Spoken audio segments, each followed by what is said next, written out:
গণ আন্দোলনের মুখে ২০২৪ সালের ৫ আগস্ট বাংলাদেশ থেকে পালিয়ে ভারতে আশ্রয় নিয়েছেন শেখ হাসিনা। সাথে পালিয়ে গেছেন সংগঠনটির অনেক নেতাকর্মীরাও। এদিকে সকল সমালোচনার মুখে গেল ২০২৪ সালের ২৩ অক্টোবর ছাত্র সংগঠন ছাত্রলীগকে নিষিদ্ধ করা হয়। তত্ত্বাবধায়ক সরকারের উপদেষ্টা ড. মোহাম্মদ ইউনূসের নেতৃত্বে স্বরাষ্ট্র মন্ত্রণালয়ের এক প্রজ্ঞাপন জারির মাধ্যমে ছাত্রলীগকে নিষিদ্ধ করা হয়েছিল। মাঝে কেউ কেউ গ্রেপ্তার হলেও তাদের অধিকাংশই আশ্রয় নিয়েছে ভারত, সিঙ্গাপুর সহ বিভিন্ন দেশে। বাংলাদেশ থেকে পালিয়ে গিয়ে কলকাতার নিউ টাউনের অভয়ারণ্যে আশ্রয় নিয়েছেন আসাদুজ্জামান খান কামাল, ছাত্রলীগের সাধারণ সম্পাদক শেখ ওয়ালি আসিফ ইনান সহ আরও অনেকে। বিশেষ সূত্রে জানা গেছে, আওয়ামী লীগ নেতাদের অধিকাংশই বর্তমানে ভারতীয় গোয়েন্দা সংস্থা রয়ের তত্ত্বাবধানে রয়েছেন।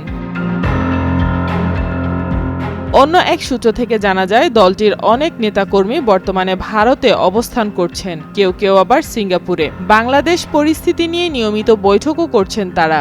বাংলাদেশের ভারতে নাশকতা চালিয়ে সরকারকে বেকায়দায় ফেলা এবং দেশকে অস্থিতিশীল করে ফায়দা নেওয়াই তাদের মূল লক্ষ্য বলে জানা গেছে। কলকাতার New Town, Park Circus, Gulshan colony, Chinar park, Jatragachhi এলাকায় বর্তমানে আওয়ামী লীগের অনেক নেতাকর্মী আশ্রয় নিয়েছেন। উল্লেখযোগ্য নেতা হিসেবে আছেন আসাদুজ্জামান খান কামাল, শেখ ওয়ালি আসিফ ইনান, জাহাঙ্গীর কবির নানক, শফিউল আলম চৌধুরী নাদেল, সুভাষচন্দ্র শীল ও আরও অনেকেই।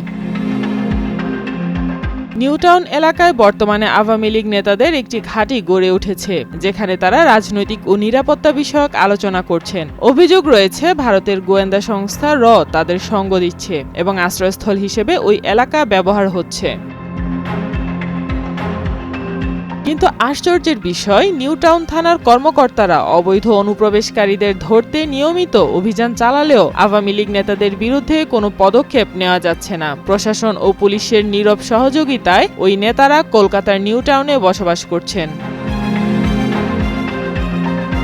তথ্য অনুযায়ী আওয়ামী লীগের নেতারা বাংলাদেশের ভেতরে নাশকতা চালানোর মাধ্যমে সরকারকে বেকায়দায় ফেলে দেশে অস্থিরতা সৃষ্টি করার পরিকল্পনা করছেন। তাদের লক্ষ্য বাংলাদেশের রাজনৈতিক পরিস্থিতিকে অস্থিতিশীল করে তোলার মাধ্যমে নিজেদের সুবিধা আদায় করা।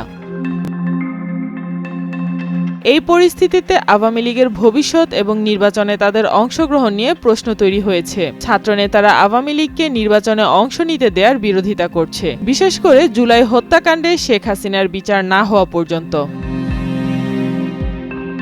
বাংলাদেশ আওয়ামী লীগের একটি অঙ্গ সংগঠন বাংলাদেশ ছাত্রলীগ ১৯৪৮ সালের ৪ জানুয়ারি ঢাকা বিশ্ববিদ্যালয়ের ফজলুল হক মুসলিম হলে ছাত্রলীগ প্রতিষ্ঠিত হয়েছিল। তবে সাম্প্রতিক বছরগুলোতে নিজেদের মধ্যে দলাদলি, আন্তঃকুন্দল, হামলা, মারামারি, খুন, গণরুম কেন্দ্রিক নিপীড়ন, ছাত্রাবাসের সিট বাণিজ্য, শিক্ষার্থীকে নির্যাতন, টেন্ডারবাজি, চাঁদাবাজি সহ নানা কারণে সমালোচিত হতে হয়েছে ছাত্রলীগকে। সাইমা আক্তার, নয়া দিগন্ত।